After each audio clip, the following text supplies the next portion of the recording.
जय जय राम। सादा नमन परम प्यारे राम, परम पूज्य गुरुजन, परम दिव्य आत्माएं और आप सबकी मंगलाशीष लिए परमेश्वर कारण कृपा करके अपने श्री चरणों में लेकर आए हैं। उनका बारंबार धन्यवाद, अनंत बार धन्यवाद। गुरुजनों की अकारण कृपा से वे हमें इस समय मन के रूपांतरण में लेकर आ रहे हैं। उनका बहुत बहुत धन्यवाद, अनंत बार धन्यवाद, अनंत बार धन्यवाद।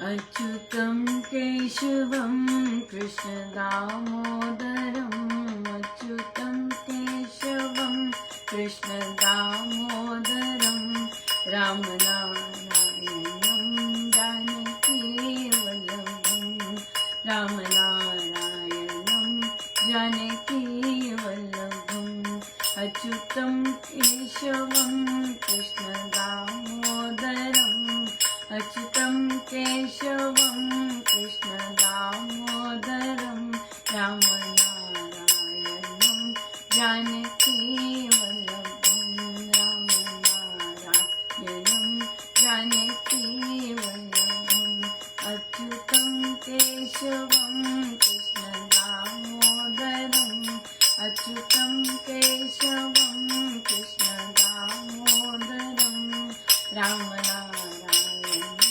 जानकी वल्लभं, रामनारायणं जानकी वल्लभम्, अच्युतं केशवं कृष्ण दामोदरम्, अच्युतं केशवं कृष्ण दामोदरं, रामनारायणं जानकी वल्लभं, रामनारायणं जानकी वल्लभम्, अच्युतं केशवं कृष्ण दामोदरम्, अच्युतं केशवं कृष्ण दामोदरम्, रामनारायणं जानकी वल्लभम्, रामनारायणं जानकी वल्लभम्, रामनारायणं जानकी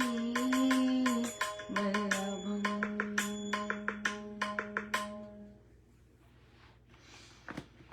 श्री प्रवचन पीयूष जी।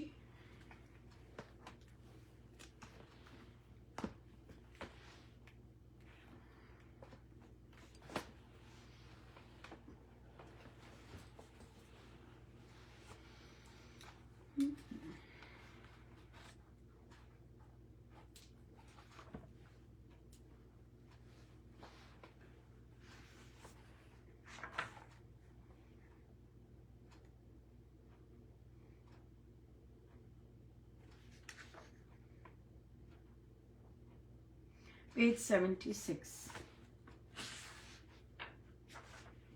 साधना को महत्व।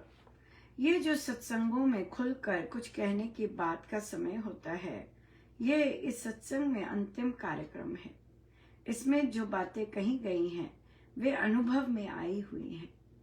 साधना करने के लिए इस पर विशेष ध्यान देना और खूब मनन करना बहुत आवश्यक है।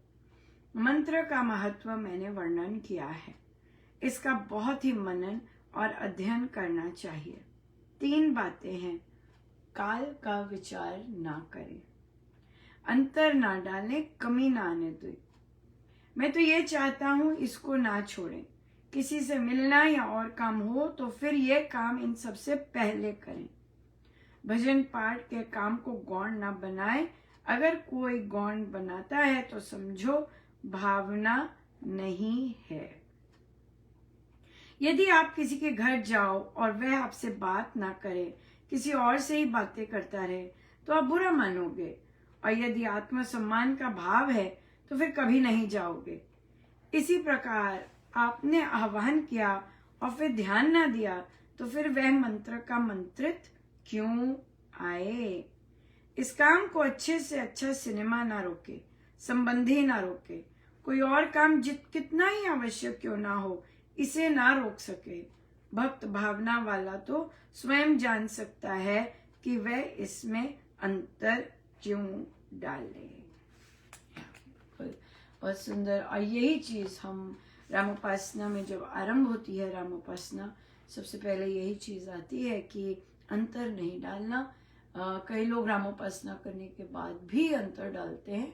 सो इसका क्या मतलब है, कहीं ना कहीं कमी आई है, होली आई है, ये फेस्टिवल आया, वो फेस्टिवल आया, अपना काम छूट गया, तो ये तो बहुत कच्चापन है, राइट। या बिल्कुल। सो ये काम नहीं छूटना चाहिए, ये चलते जाना चाहिए और इसमें वृद्धि होनी चाहिए। आप चाहते हैं कि भाई आपको ध्यान में मजे आए, आप चाहते हैं आपको ध्यान में मस्ती आए, लेकिन आप तो छोटी सी चीज आके इस चीज को पीछे कर देते हैं, तो कैसे वो मस्ती आएगी, कैसे आपने जब अपने साधन को प्राथमिकता ही नहीं दी, लेकिन आप चाहते हैं कि आपके भाव उच्चतम हो, राइट, आपके भाव बहुत अच्छे हों, लेकिन आपने तो प्राथमिकता ही नहीं दी, ये बात है। तो इसलिए गुरु आज्ञा, ये जो चीजें महाराज बोलते हैं, बिल्कुल इनका जैसे करने से, जैसे ये फिर देते हैं, तो फिर बहुत सुंदर, बहुत ही कृपा होती है। लेकिन बात यह है कि इनका मानना बहुत आवश्यक है, इनको मानना बहुत आवश्यक है। हमारा प्रश्न चल रहा था कि भाई सुबह उठ के करना और सारा दिन करना। अब आ गया प्रश्न कि 12 बजे करना या 2:30 बजे करना, कौन सा अच्छा रहेगा। करके देखिए, खुद करके देखिए, क्योंकि ये तो अनुभव का मार्ग है, राइट। आपको अगर लगता है कि 12 बजे बहुत अच्छा रहा, या 12 बजे आप सो गए, या 2:30 बजे उठ के बहुत अच्छा रहा, या 4:30 भी उठे, बहुत ही गजब का रहा, बात तो आपको आपके आनंद लेने की और प्रभु को आनंद देने की है। या सो इसमें जब महाराज बोलते हैं ब्रह्म मुहूर्त में उठना, रात्रि में उठना, 2:30 बजे कौन सा सूर्य आता है, कोई सूर्य नहीं आता ना। 2:30 बजे 3 बजे कोई सूर्य नहीं आया होता, 4:30 बजे भी नहीं, 4 बजे भी नहीं, कोई नहीं सूर्य आया होता। तो इतना ज्यादा एम्बिशियस होने की बजाय जितना समय उठते हैं, धीरे धीरे 1 घंटा और पहले उठ जाइए, राइट। उससे थोड़ा 1 हफ्ते बाद, 1 महीने बाद और पहले उठ जाइए।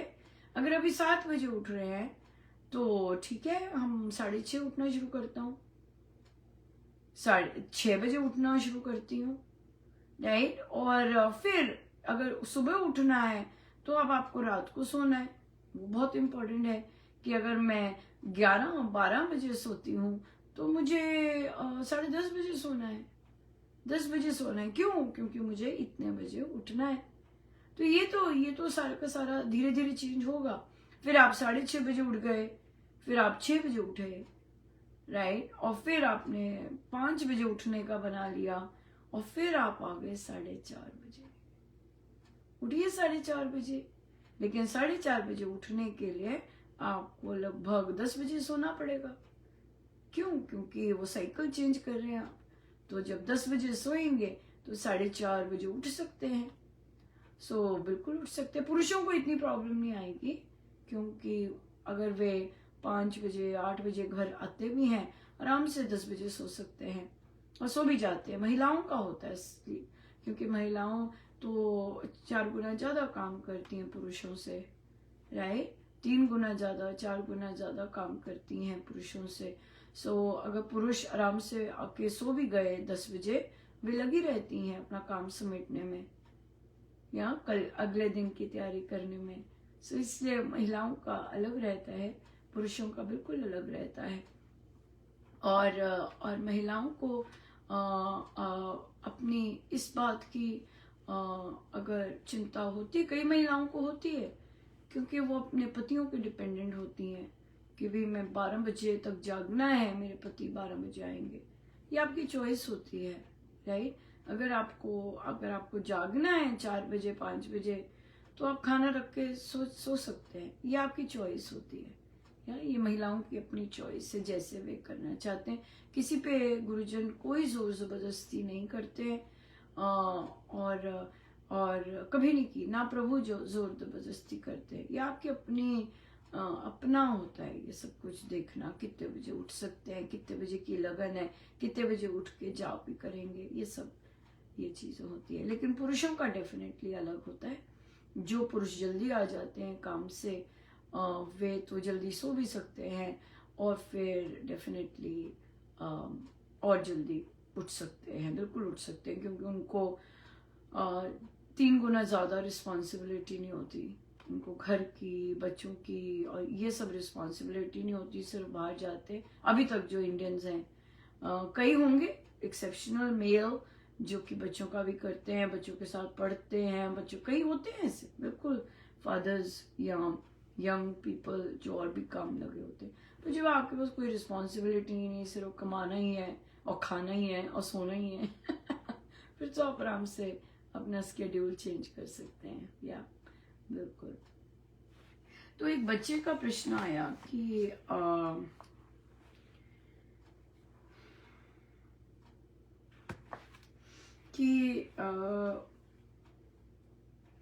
डर लग रहा है फ्यूचर का, एग्जाम्स हैं और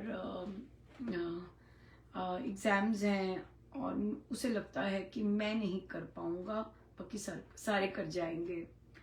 अगर ये आ रहा है तो बाकियों के करने से या बाकियों के ना करने से आपकी जेब तो भरने नहीं वाली, सिंपल बात है। बाकियों के करने से और ना करने से सिर्फ आपके घर के परिवार के जो मेंबर्स हैं वो कुट लगा रखेंगे, उसका हो गया, उसका हो गया, उसका भी हो गया, उसका भी हो गया, बड़ा ही स्ट्रेस देते हैं। तो इस तरह के परिवारजन है तो डेफिनेटली इस तरह का आएगा। लेकिन हमें यहाँ पे यही सीखना, बच्चे भी यही सीख रहे हैं कि कैसे माता पिता की इनसिक्योरिटीज और लोक लाज की चीज़ों से वे अपने आप को कैसे सेपरेट रख सके और पेरेंट्स को अपना डील करने दें।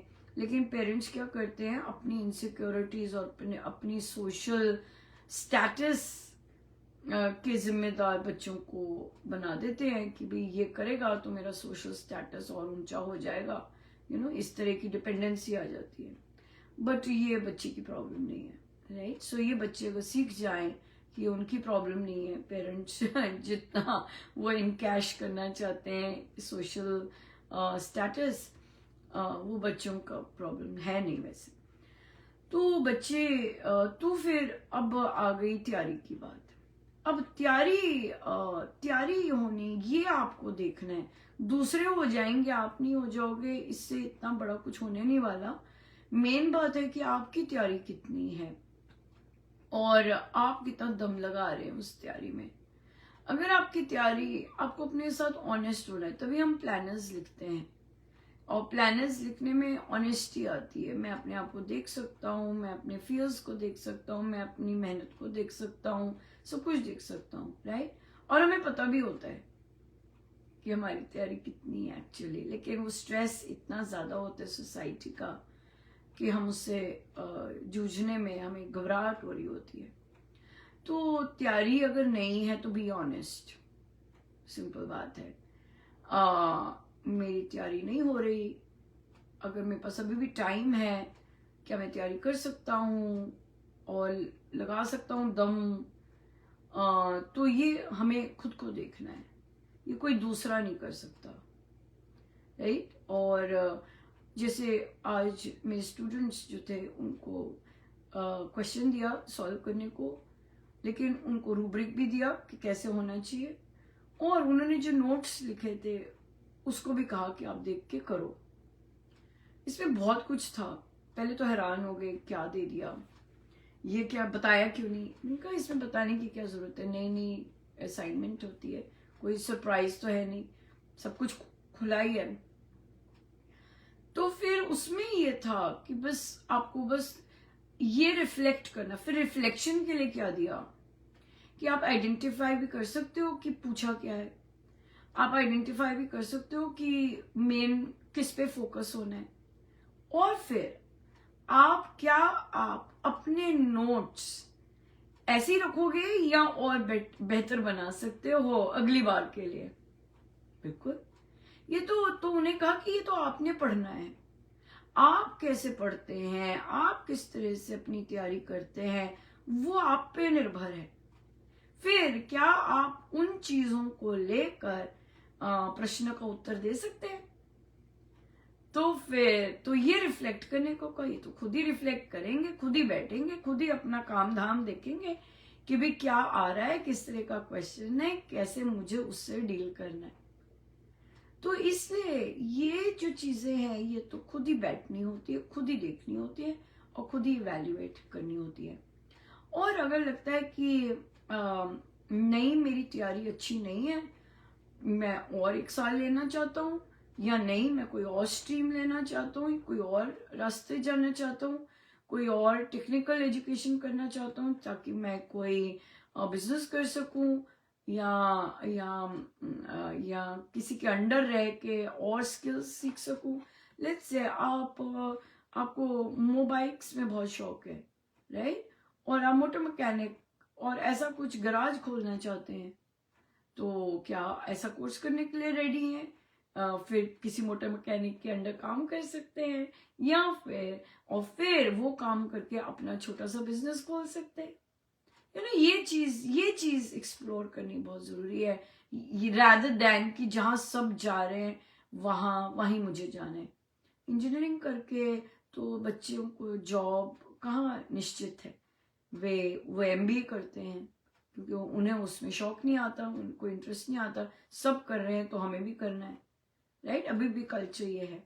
पर बहुत सारी चीजें जो आप कर सकते हैं, एक्सप्लोर करने की बात है। और अगर जपयोग करते हैं तो आपको करना चाहिए राम नाम से मुझे मार्गदर्शन मिलता ही जाएगा। सो आपको चिंता करने की जरूरत नहीं है, आप अपनी मेहनत कीजिए, राम नाम लीजिए। और एक बच्चे ने बताया कि उसे मार्गदर्शन मिला और वो बहुत सेटिस्फाइड है उस मार्गदर्शन से, राइट। सो इसलिए आपको कहीं ना कहीं से मिल जाएगी, लेकिन मेन बात है कि आप अपना कर्म कैसा कर रहे हैं, ये बहुत इंपॉर्टेंट है। सब कुछ उसी पे डिपेंड करता है या ये नहीं कि सब क्या कर रहे हैं। समय तो हो गया है, आइए हम सीधे होके बैठे।